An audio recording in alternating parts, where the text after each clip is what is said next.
Universe बहुत विशाल है। इसे देखने पर पता चलता है कि हमारी सोच से कहीं ज्यादा चीजें हैं।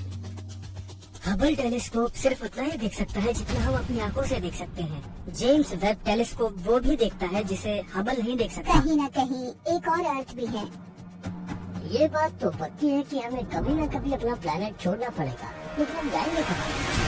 जब भी आप अनजान इलाके में जाते हैं तो आपको ऐसी चीजें मिलती हैं जिनकी आपको उम्मीद नहीं होती। कुछ सालों में इस सवाल का जवाब तो दे ही पाएंगे कि दूसरे प्लैनेट्स पर लाइफ है या नहीं। एक ऐसी चीज की खोज करना हमारी पहुंच में है जो दुनिया को बदल कर रख देगी।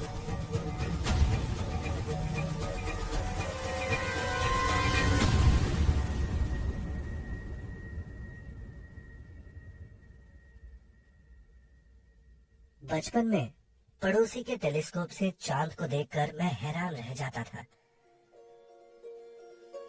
दुनिया में बहुत कुछ ऐसा था जिसे मैं अपनी आंखों से देख सकता था।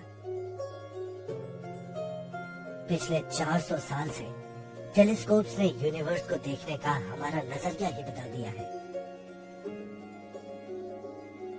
हर युग ने ब्रह्मांड को पहले से ज्यादा गहराई और दूर तक देखा। हबल स्पेस टेलीस्कोप ने इतनी गैलेक्सीज को बेपर्दा किया जिनके होने के बारे में हमने कभी सोचा भी नहीं था। इससे हमें इस बात का पता चला कि हम कहां से आए हैं और हम कहां जा रहे हैं। हमें उन सवालों के जवाब मिलने वाले हैं जो एंशिएंट ग्रीक के वक्त से हमें परेशान कर रहे हैं।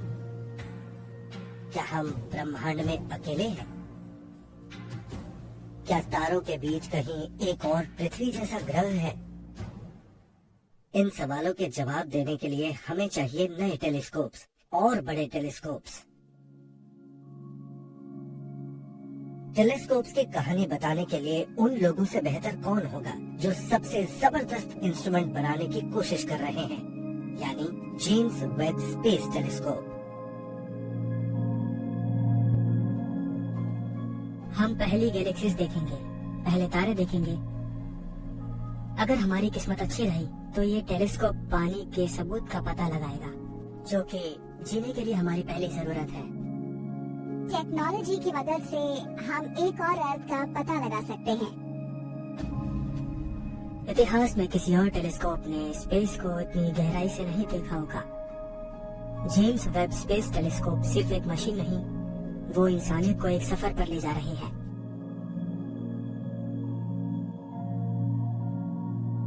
शुरुआत में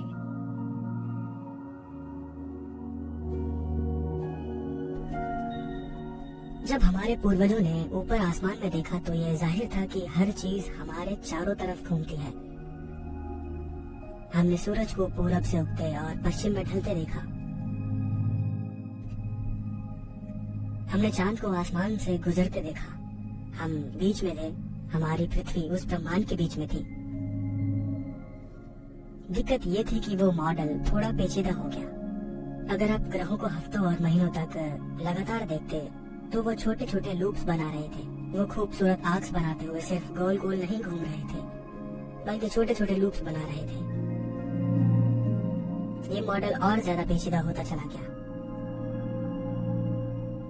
लेकिन उस मॉडल में हम ब्रह्मांड के बीच में थे।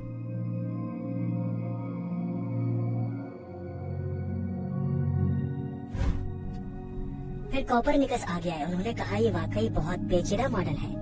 असल में ये बहुत सरल हो जाएगा अगर हम सूरज को बीच में रखते हैं। 1473 में जन्मे मैथमेटिशियन निकोलस कोपरनिकस के पास अपना अनुमान साबित करने का कोई तरीका नहीं था, क्योंकि उनके पास ऑब्जर्वेशन का कोई साधन नहीं था।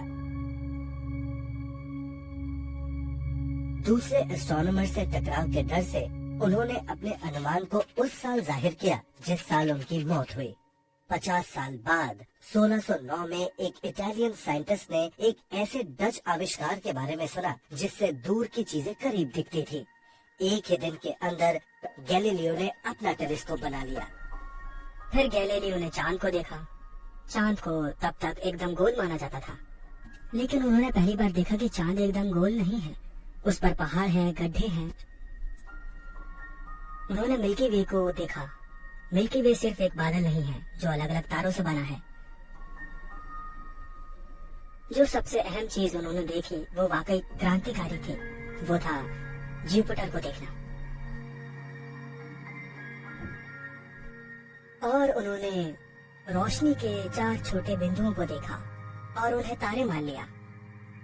अगली रात को फिर गए और देखा कि अब सिर्फ 3 बिंदु थे और उनकी जगह बदल गई थी। अगली रात फिर उनकी जगह बदली हुई थी।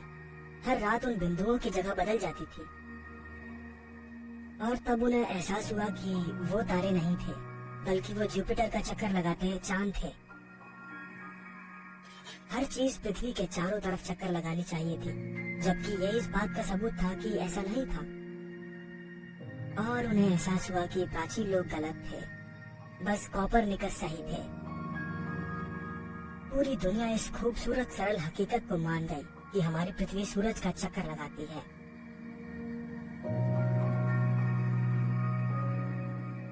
टेलीस्कोप बनाना बड़ा आसान होता है। अगर आप एक लेंस को यहाँ रखें तो लाइट इस तरफ से आएगी और फिर दूसरा लेंस यहाँ रखें, बस बन गया टेलीस्कोप। इस आसान डिवाइस और 2 लेंसेस ने ऐसी चीज बना दी जिसने पूरी दुनिया ही बदल दी।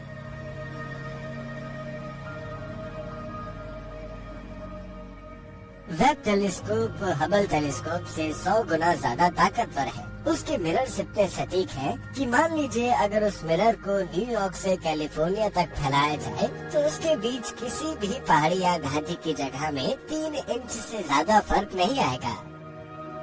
गैलीलियो का टेलीस्कोप इंसानी आँखों से 100 गुना ज्यादा लाइट इकट्ठा करता था और जेम्स वेब स्पेस टेलीस्कोप इंसानी आँखों से 10 लाख गुना ज्यादा लाइट इकट्ठा करेगा।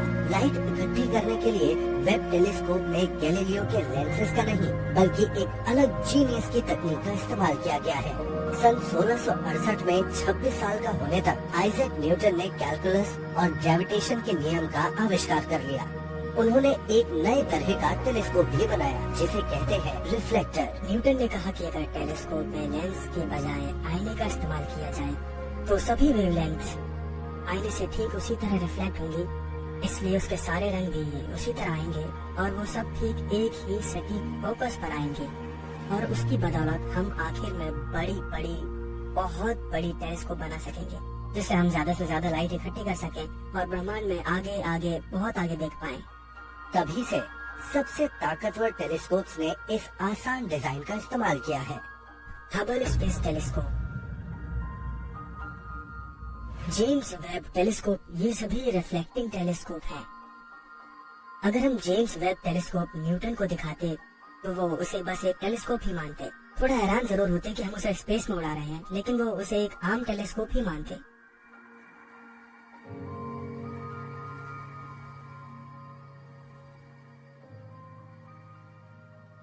कोई बताएगा कि कहाँ रुकना है? धीरे चलो, धीरे स्लो डाउन।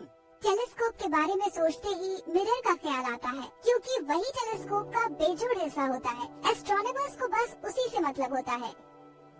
यही से सारा डेटा आता है। डिटेक्टर्स और कैमरा से सारी तस्वीरें, सारी जानकारी और सारी अच्छी चीजें सब वहीं से आती हैं। उसमें बहुत महंगा हार्डवेयर लगा हुआ है। हमारा टेलीस्कोप और हमारे इंस्ट्रूमेंट्स इतने सेंसिटिव हैं कि हम रात में चलते धीमे लैंप की लाइट का चांद से पता लगा सकते हैं।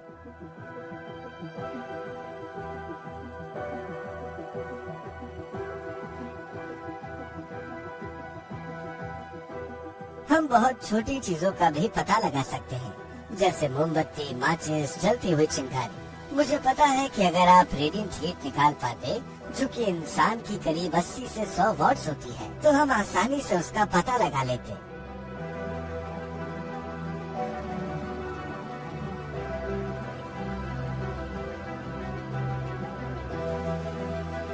जेम्स वेब स्पेस टेलीस्कोप ब्रह्मांड में सबसे शुरुआती गैलेक्सीज को देख पाएगा, लेकिन ज्यादा पुरानी बात नहीं है जब हमें अपनी खुद की गैलेक्सी मिल्की वे के अलावा किसी और गैलेक्सी के बारे में पता भी नहीं था। पूरी 18वीं और 19वीं सदी के दौरान ज्यादातर एस्ट्रोनॉमर्स का मानना था कि मिल्की वे ही पूरा ब्रह्मांड है। लेकिन अंतरिक्ष में कुछ अजीब धुंधली चीजें ऐसी थी जो समझ में नहीं आती थी। उन चीजों की बेहिसाब ड्राइंग्स बनाई गई और बड़े से बड़े टेलीस्कोप बनाए गए ताकि ये समझा जा सके कि वो चीजें क्या थी। अगर वो मिल्की वे के बाहर थी तो उसका मतलब था कि ब्रह्मांड उससे कहीं ज्यादा बड़ा था जितना हमने सोचा था। उस समय एस्ट्रोनॉमी में एक ग्रेट डिबेट हुई। अगर आप इंटरनेट पर ग्रेट डिबेट शब्द के नाम से सर्च करेंगे तो आप सोचेंगे कि ये कोई सुप्रीम कोर्ट का केस है या कोई ऐसी बड़ी चीज होगी, लेकिन ऐसा नहीं है। ग्रेट डिबेट एक ऐसी बहस थी जो दो एस्ट्रोनॉमर्स के बीच हुई थी जो ये पता लगाने की कोशिश कर रहे थे कि यूनिवर्स में हमारी जगह क्या है, लेकिन कोई साधन ना होने की वजह से वो किसी भी नतीजे पर नहीं पहुंच पाए। ग्रेट डिबेट को अंजाम तक पहुंचाने के लिए जरूरत थी अभी तक बने सबसे बड़े टेलीस्कोप और 4.5 टन टूटी कांच की बोतलों की।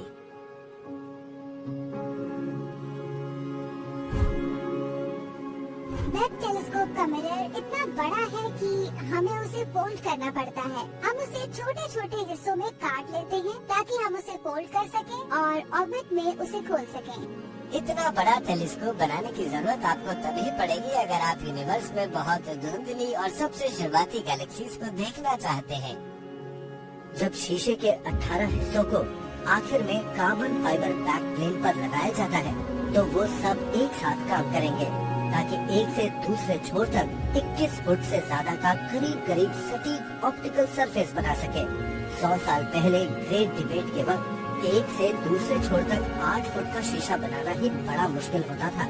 सन 1908 में सेंट गोबेन ग्लास फैक्ट्री ने 4.5 टन कांच की बोतलों से 100 इंच का शीशा बनाया जो उस वक्त का सबसे बड़ा शीशा था। उस शीशे में बुलबुलों की भरमार थी, लेकिन फिर भी उसे कैलिफोर्निया भेज दिया गया जहां एक American George Henry hello mount Wilson पर एक नई ऑब्जर्वेटरी बनाने के लिए करोड़ों डॉलर जुटा रहे थे जिससे पूरा लॉस एंजलिस दिखता।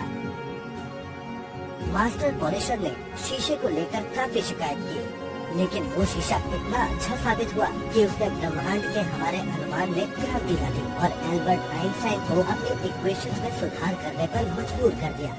अपने डैड के मरने से पहले लॉयर बनने का वादा करने के बावजूद जब एडविन हबल पहले वर्ल्ड वॉर के बाद फौज से रिटायर हुए तो वो माउंट विल्सन चले गए और अपना वक्त रात में आसमान को देखते हुए बिताने लगे। 4 साल बाद 1923 में किसी चीज पर उनकी नजर अटक गई।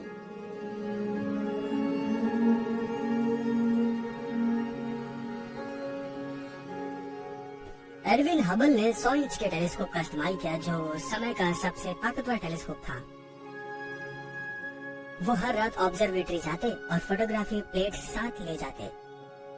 एक तारा खास तौर पर लगभग हर महीने अपनी चमक बदल रहा था और वो एक फोटोग्राफी प्लेट की तुलना दूसरे से करते थे। बाकी सारी चीजें उनमें लगभग एक जैसी थी सिवाय उस एक तारे के जो झिलमिला रहा था जैसे वो उन्हें कुछ बताना चाह रहा हो। इसलिए उन्होंने वहाँ पर VAR लिख दिया ये सोचकर कि वो उस जगह को खो ना दे। वहाँ कई अरब तारे थे लेकिन ये वाला खास था।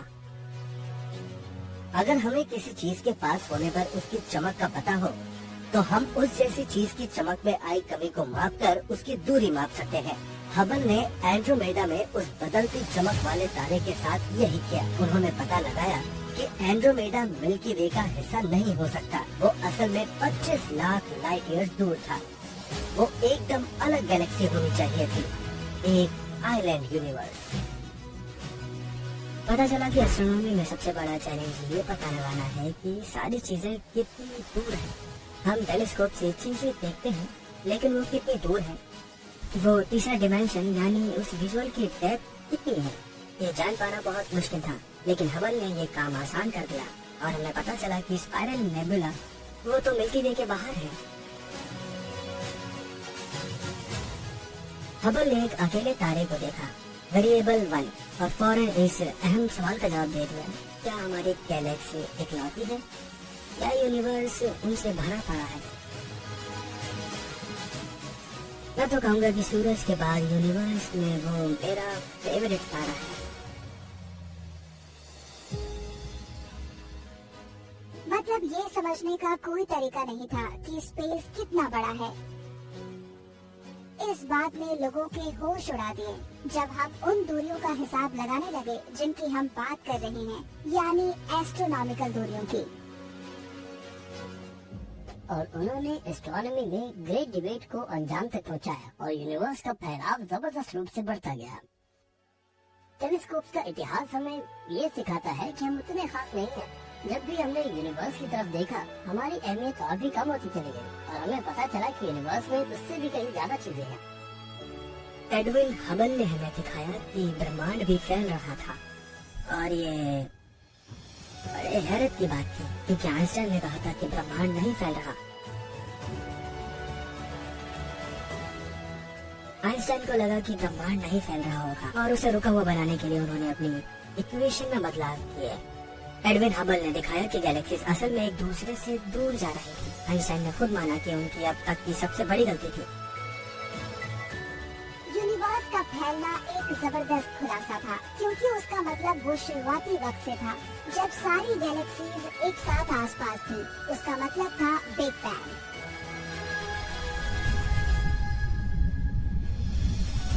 एडविन हबल ने ये खोज तब की जब पहली बार उनकी पहुंच दुनिया के सबसे बड़े टेलीस्कोप तक हुई, और इसीलिए 200 इंच के टेलीस्कोप को बनाना जरूरी था। पैलामार वाले आईने का वजन करीब 14 टन था, जो बहुत भारी और अब तक का बना सबसे बड़ा आईना था। पैलामा एक बेजोड़ ऑब्जर्विंग मशीन बन गई, जिसे नाम दिया बिग आई।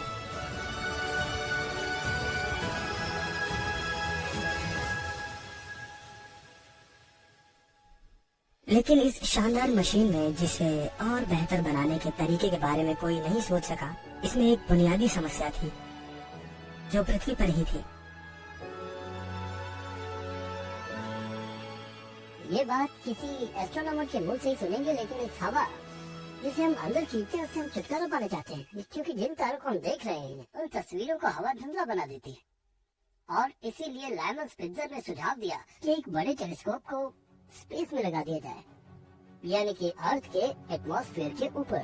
उन्होंने स्पेस टेलीस्कोप का सुझाव दिया। सन 1948 में जब हम कामयाब ढंग से रॉकेट भी नहीं छोड़ पा रहे थे, तो उस समय ये कल्पना की बहुत बड़ी छलांग थी। इसमें 40 साल से ज्यादा लग गए, लेकिन अंतरिक्ष में एस्ट्रोनॉमिकल टेलीस्कोप लगाने का लायमन स्पिट्जर का सपना आखिर 24 अप्रैल सन 1990 को पूरा हो गया।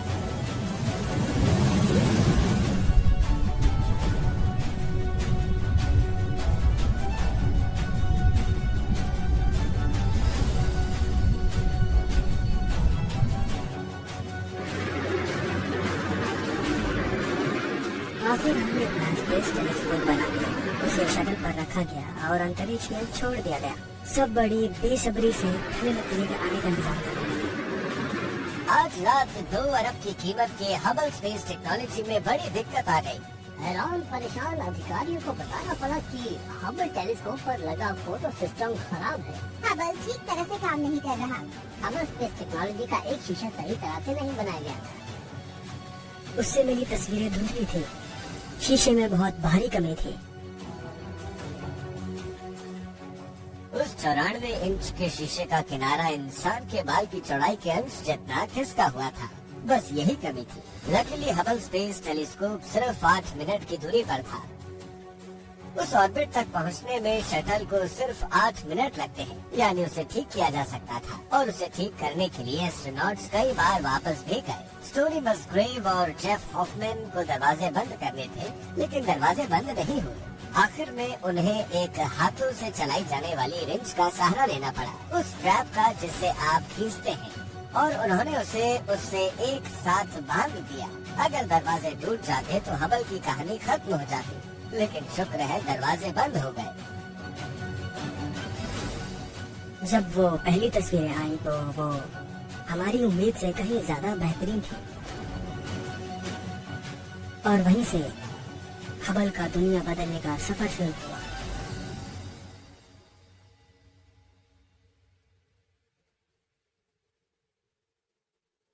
तारों के जन्म लेने और खत्म होने को देखना, गैलेक्सीज के बीच में ब्लैक होल्स को ढूंढना, ब्रह्मांड की उम्र मापना, डार्क एनर्जी के होने की पुष्टि करना। हबल की सबसे महान उपलब्धि क्या है?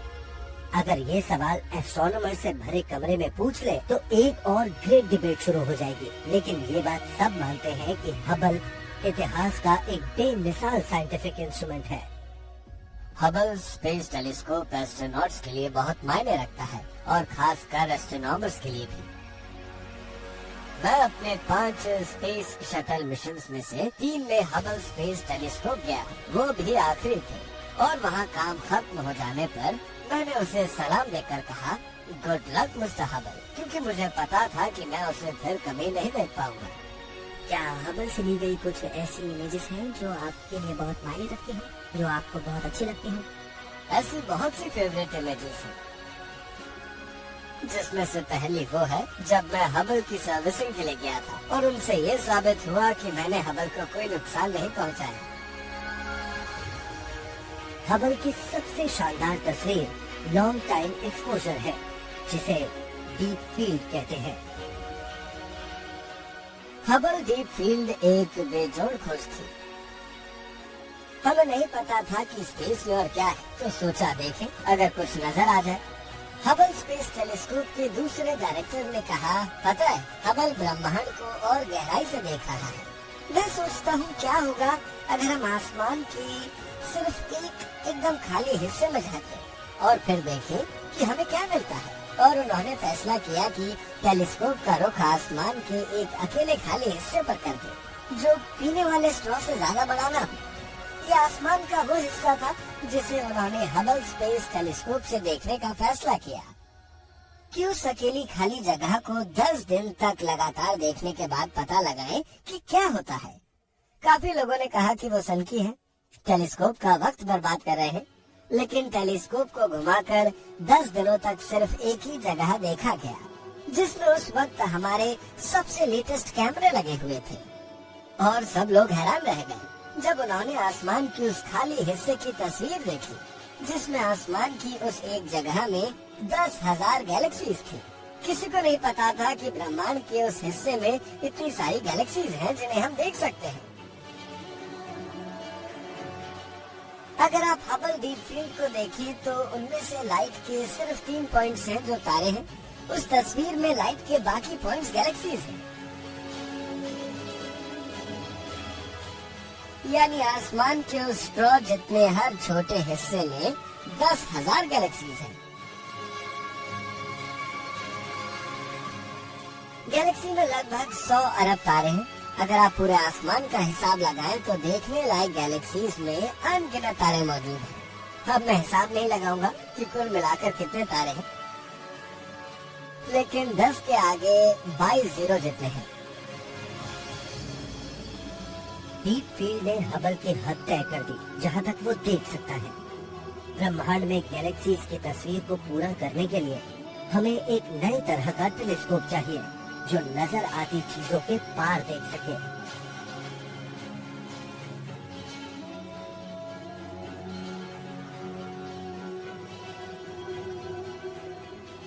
ये कहा जा सकता है कि टेलीस्कोप एक टाइम मशीन है। टेलीस्कोप हमेशा से ही एक टाइम मशीन है, क्योंकि हमारी आंख एक टाइम मशीन है। हम चीजों को तभी देख पाते हैं जब वो हमारी तरफ लाइट को रिफ्लेक्ट करती है। लाइट को यहाँ से चांद पर जाने और वापस आने में 2.5 सेकंड लगते हैं, और सूरज तक आने जाने में लाइट को करीब 500 सेकंड्स यानी 8 मिनट लगते हैं। हम 6 फुट के फासले पर हैं, तो आप मुझे 6 नैनो सेकंड्स यानी मेरे 6 नैनो सेकंड्स पहले वाले रूप को देख रहे हैं। तो लाइट राउंड नंबर्स में 1 फुट पर नैनो सेकंड की स्पीड से चलती है। एंड्रोमेडा नेबुला को आप वैसे ही देखते हैं जैसा वो 30 लाख साल पहले था, जितनी दूर आप बिना टेलीस्कोप के देख सकते हैं। लेकिन टेलीस्कोप से आप स्पेस में लाखों और करोड़ों लाइट ईयर्स दूर तक देख सकते हैं, यानी करोड़ों साल पहले तक।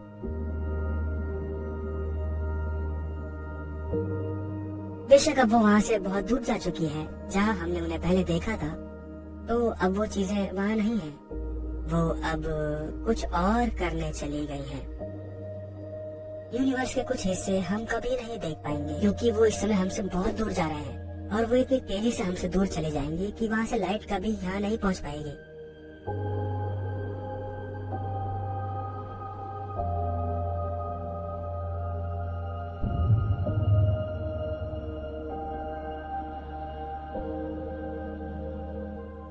जैसे जैसे हम स्पेस में और गहराई में देखते जाते हैं, हमें और कम गैलेक्सीज नजर आती है। ऐसा नहीं है कि गैलेक्सीज खत्म हो रही हैं। हकीकत ये है कि जैसे जैसे ब्रह्मांड बढ़ रहा है, स्पेस एंड टाइम फैल रहा है, उसकी लाइट रेट शिफ्ट हो गई है और बहुत शुरुआत की ब्रह्मांड की गैलेक्सीज हबल स्पेस टेलीस्कोप की नजर से बाहर खिसक गई है। हबल टेलीस्कोप सिर्फ वही देख सकता है जो हमारी आंखें देख सकती हैं। जिन वेवलेंथ्स को लेकर आपकी आंखें सेंसिटिव या तेज हैं, थोड़ी सी अल्ट्रावायलेट और थोड़ी सी इंफ्रारेड। वो गैलेक्सीज हमसे इतनी ज्यादा दूर है कि जब लाइट स्पेस से होकर गुजरती है और स्पेस फैल रहा है क्योंकि यूनिवर्स एक्सपैंड हो रहा है, वो लाइट रेड शिफ्ट हो जाती है और स्पेस से होकर गुजरते हुए ब्लू लाइट से रेड लाइट में बदल जाती है। ये गैलेक्सीज हमसे इतनी ज्यादा दूर और वक्त में इतना पीछे जाकर है कि उनकी लाइट हम तक इंफ्रारेड वेवलेंथ के जरिए पहुंचती है। वेब टेलीस्कोप हमें इंफ्रारेड आंखें देगा और हम ब्रह्मांड का वो हिस्सा देख पाएंगे जो हमने पहले कभी नहीं देखा। हबल स्पेस टेलीस्कोप ने यूनिवर्स की हमारी जानकारी को बदल के रख दिया है, लेकिन हम उन पहली गैलेक्सीज की स्टडी नहीं कर पाए जो यूनिवर्स में बनी थी। हम उनकी लाइट नहीं ढूंढ पाए और जेम्स वेब टेलीस्कोप हमें उसी में मदद करेगा।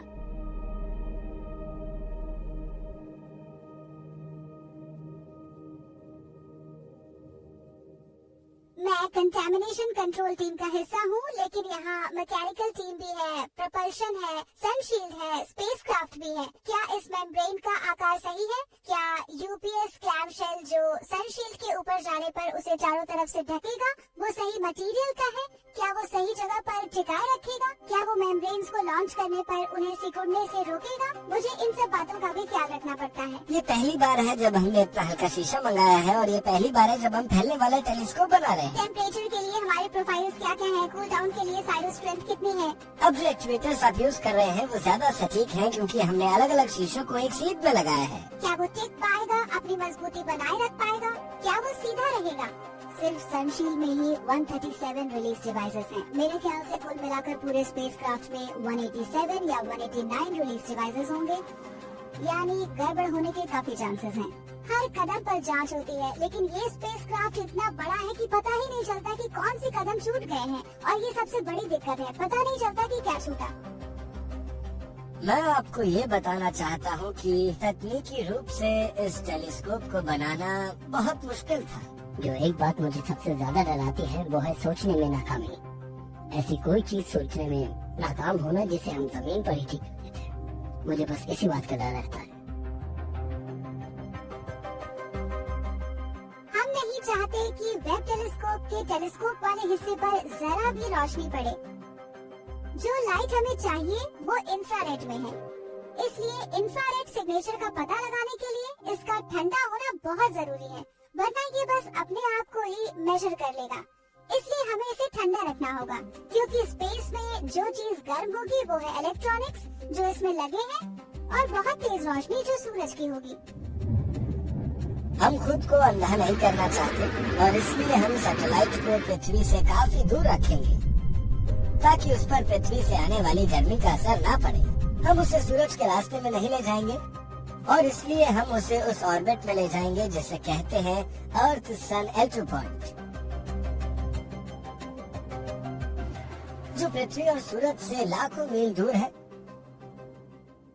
इसमें गलती की कोई गुंजाइश नहीं है, क्योंकि एल्टो पर किसी गड़बड़ी को कोई ठीक करने नहीं जा पाएगा। हमें वो दूसरा मौका नहीं मिलेगा। एक भी गलती हुई तो सारी मेहनत बेकार हो जाएगी।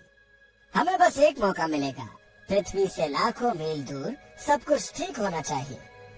ये इंजीनियरिंग की मिसाल है। जरूरी नहीं कि ये सिर्फ एक साइंटिफिक मिसाल हो, क्योंकि हमने पहले भी टेलीस्कोप बनाए हैं। मैंने 8 मीटर का टेलीस्कोप बनाया था। इस टेलीस्कोप को बनाने के लिए हमने 300 टन स्टील इस्तेमाल किया था, लेकिन इतने बड़े टेलीस्कोप को स्पेस में छोड़ने का कोई तरीका नहीं है। और जेम्स वेब का वजन 6 मीट्रिक टन था। हमें 300 टन से घटाकर 6 टन पर आना पड़ा। इतना बड़ा कोई रॉकेट नहीं जो इतनी बड़ी चीज को लॉन्च कर सके, इसलिए हमें ये सोचना पड़ा कि हम इस टेलीस्कोप को फोल्ड कैसे करें, और फिर हमें ये ओरिगामी टेलीस्कोप बनाना पड़ा।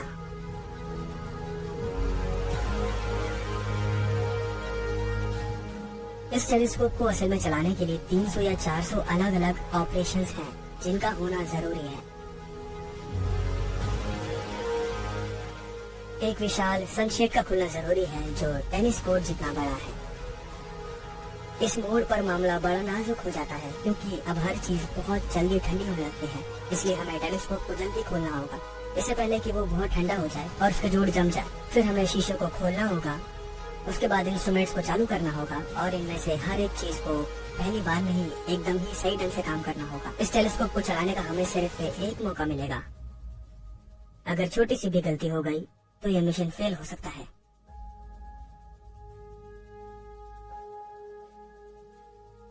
L2 पर अपने देखने की निश्चित जगह से वो पहली गैलेक्सीज को देखने के अलावा और भी कुछ करेगा।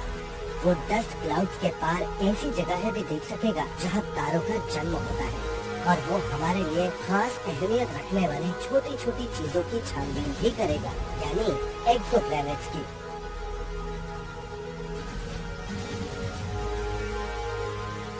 आंखों से दिखाई देने वाले 5 ग्रह mercury, Venus, Mars, Jupiter, Saturn. Telescope से 3 और ग्रहों का पता चला, यूरेनस, नेपच्यून, प्लूटो। फिर प्लूटो को ग्रह नहीं माना गया, इसीलिए पृथ्वी को मिलाकर पूरे ब्रह्मांड में हम 8 ग्रहों को जानते थे। एक्सोप्लैनेट्स यानी सोलर सिस्टम से बाहर मौजूद ग्रह का ख्याल साइंस फिक्शन का एरिया माना जाता था, लेकिन फिर तो सब बदल गया। मैंने अपनी ग्रेजुएशन के दौरान एक्सोप्लैनेट्स पर काम करना शुरू किया। उस समय सिर्फ एक अकेला ट्रांजिटिंग प्लैनेट था, HD 209458, लेकिन मुझे पता था कि ऐसे कई और प्लैनेट जरूर होंगे। मतलब हमें तो सिर्फ एक प्लैनेट के बारे में पता है, वहाँ पर पता नहीं और कितने होंगे। एक्सोप्लैनेट्स को यही अर्थ से डिस्कवर किया गया। हमने बस तारों को हिलते डुलते देखा और ये मान लिया कि तारों के कांपने की वजह उनके इर्द गिर्द घूमने वाले प्लैनेट्स थे।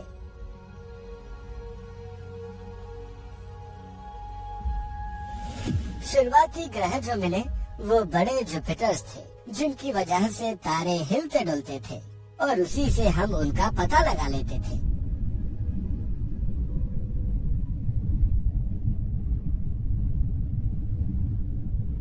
आजकल प्लैनेट ढूंढने का जो सबसे अच्छा तरीका है वो है transit technique.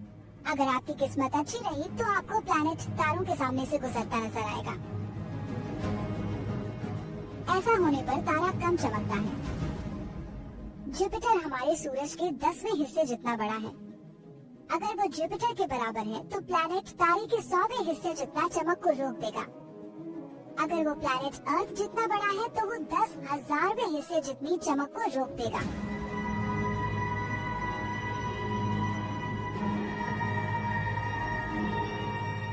Kepler space telescope ने आसमान के एक छोटे से हिस्से पर नजर रखी और उसे वहाँ हजारों प्लैनेट्स मिले। जहाँ स्पेस टेलीस्कोप्स में वो पहलापन होता है जो एक्सोप्लैनेट्स ढूंढने के लिए चाहिए, वहीं ग्राउंड टेलीस्कोप्स को भी बड़ा बनाया जा सकता है और पृथ्वी के वायुमंडल के हिसाब से ढलने वाले नए ऑप्टिक्स की मदद से वो इतनी लाइट इकट्ठा कर सकते हैं कि एक्सोप्लैनेट की बारीकी से जांच की जा सके। मुझे लगता है कि मेरे लिए सबसे शानदार पल वो थे जब हाल ही में हम एक एक्सोप्लैनेट की तस्वीर लेने में कामयाब रहे। हमने तारों के लाइट ब्लॉक किए और तब हमें वो नजर आया और हमने उसे आगे बढ़ते हुए देखा। लाजवाब नजारा था। हमने पहली बार एक और ग्रह को वाकई अपने तारों के चारों तरफ घूमते हुए देखा। ये कितना बेहतरीन लगता है। इन कुछ पिक्सेल्स को देखकर आपको एहसास होता है कि सूरज के चारों तरफ घूमते हुए एक ग्रह को देखना एस्ट्रोनॉट के लिए कितनी बड़ी बात है। केक टेलीस्कोप का हिस्सों में बटा शीशा वेब के लिए एक मिसाल था, जिसने बड़े टेलीस्कोप बनाने का रास्ता दिखाया। जमीन पर और अंतरिक्ष में जिनकी जरूरत जीवन के निशान ढूंढने के लिए एक्सोप्लैनेट्स के वातावरण की छानबीन करने के लिए पड़ेगी। हम पानी की भाप ढूंढना चाहते हैं, क्योंकि छोटे प्लैनेट पर भाप होने का मतलब है वहाँ समुद्र का होना। अर्थ पर हर तरह के जीवन को पानी चाहिए और रहने लायक दुनिया ढूंढना शुरू करने के लिए ये जगह बेहतरीन है। वहाँ कार्बन डाइऑक्साइड मिलनी चाहिए जिससे पता चलेगा कि वो वाकई पथरीली दुनिया है। लेकिन दो चीजों के अलावा हम वाकई जो ढूंढना चाहते हैं वो है कुछ और अलग गैसेस। अर्थ पर हमारे पास ऑक्सीजन है, लेकिन पौधों और दूसरी फोटोसिंथेसिस लाइफ के बिना हमारे एटमॉस्फेयर में बिल्कुल भी ऑक्सीजन नहीं रहेगा। अगर हमें कोई ऐसा प्लैनेट मिले जिसमें लाइफ पॉसिबल हो तो इससे बड़ी कोई बात हो ही नहीं सकती। और जो इससे भी बड़ी बात होगी वो है इंटेलिजेंट लाइफ का मिलना।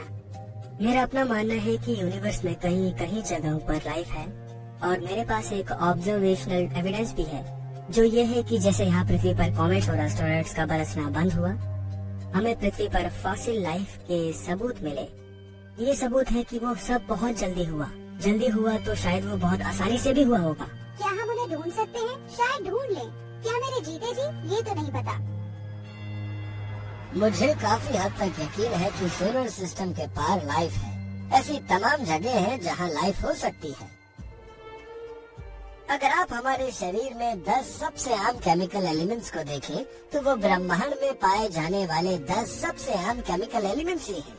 जिन चीजों से हम जिंदा हैं, वही चीजें ब्रह्मांड में भी मौजूद हैं। हमारे पास लगभग वो सारी चीजें हैं, लेकिन हम बस उस चीज को ढूंढ रहे हैं जिनसे लाइफ शुरू हो सकती है। यूनिवर्स में इतने अलग तरह के प्लैनेट्स हैं जिन्हें अभी भी ढूंढना बाकी है। जेम्स वेब स्पेस टेलीस्कोप से हम यूनिवर्स के छोटे प्लैनेट्स को समझने की कोशिश कर रहे हैं। अगर हर छोटे तारे के इर्द गिर्द रहने लायक प्लैनेट्स हैं और वहाँ वो गैसेस भी हैं जिन्हें हम ढूंढ रहे हैं, और अगर उन सब पर लाइफ है और रहने लायक एटमॉस्फेयर है, तो यकीन मानिए ये हम सब के लिए बहुत बड़ा अचीवमेंट है। ऐसा पहली बार हुआ है कि हम जेम्स वेब स्पेस टेलीस्कोप से अर्थ जैसा एक और प्लैनेट ढूंढ रहे हैं। हमारा सूरज उम्र के उसी पड़ाव पर है जिस पर मैं अपनी लाइफ में हूँ। ओके, वो अपनी लाइफ के सफर के उम्र के करीब तीसरे से थोड़ा आगे के पड़ाव पर है। लेकिन जब मेरी उम्र 10% बढ़ेगी तो मैं 40 का हो जाऊंगा। शायद मैं वैसा ही रहूँ जैसा मैं अब हूँ। लेकिन हमारा सूरज जब हमारे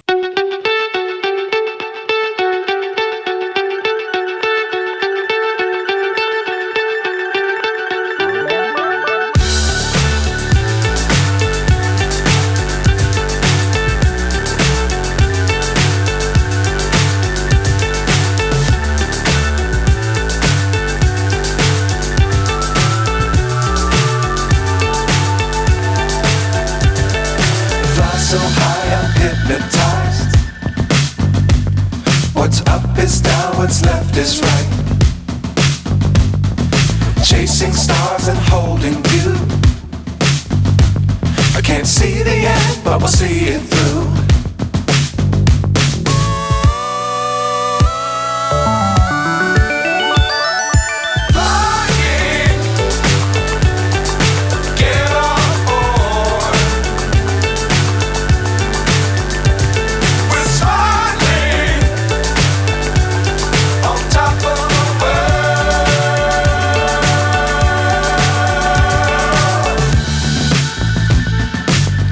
Times don't fly too high.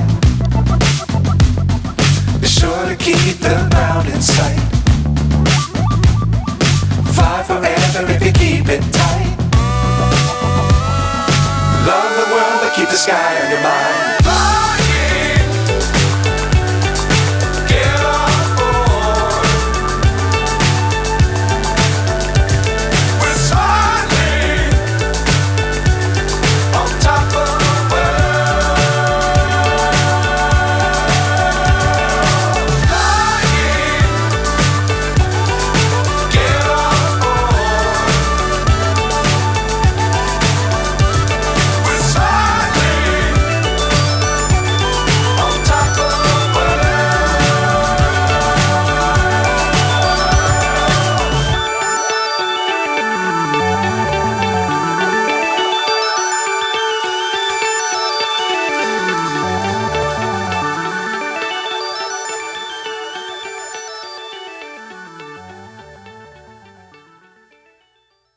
Hubble पहले नहीं पहुंच पाया, लेकिन हमारा अगला कदम वहाँ पर पहुँच पाना है जहाँ इंसान नहीं पहुँच पाया, यानी कि मार्स पर पहुँचना चाहते हैं। और मुझे पूरा यकीन है कि अब से 100 साल बाद हम में से किसी तारे को देख रहे होंगे जिसके इर्द गिर्द दूसरी अर्थ जरूर होगी, जिस पर लाइफ पॉसिबल होगी। ये असली दुनिया है जो इस समय स्पेस में है। ये स्टार्स के चक्कर लगाते प्लैनेट्स हैं, जिनमें मून्स हैं, पानी है, मौसम है, बादल हैं और साथ ही सनसेट्स और मून राइजेस भी हैं। वो सारी चीजें जो हम अर्थ पर देखते हैं और पसंद करते हैं, वो यकीनन यूनिवर्स में कहीं और भी मौजूद हैं। आज अगर हमारे पास स्टारशिप होता तो उसे दूसरी अर्थ तक पहुंचने में कई दशक या सदियां लग सकती थी, लेकिन मैं फिर भी चाहता, ये जानते हुए कि मेरे ग्रेट ग्रैंड किड्स वहां तक पहुंच पाएंगे। टेलीस्कोप की वजह से ये इंसानी इतिहास में एक खास मोड़ है। हम पूरे लैंडस्केप को देख सकते हैं, बिछे हुए कॉस्मिक लैंडस्केप हो, वक्त में कुछ बहुत शुरुआती दौर में, आज से और आने वाले कल में, वहाँ तारों में।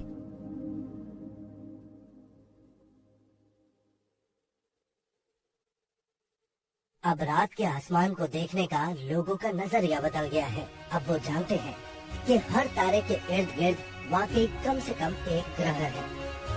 ये नजरिए में उतना ही बड़ा बदलाव है जितना गैलीलियो का ये सबूत ढूंढना कि पृथ्वी ब्रह्मांड के बीचों बीच नहीं थी। शायद ये जानकारी कि दूसरी दुनियाओं का भी वजूद है हमें एक कर सकती है, एक साथ काम करने के लिए बढ़ावा दे सकती है। शायद हम वो नहीं है जो तारों तक जाएंगे, लेकिन हम जो टेलीस्कोप्स बना रहे हैं और जो हम बनाएंगे, उनकी मदद से हम वो बन सकते हैं जो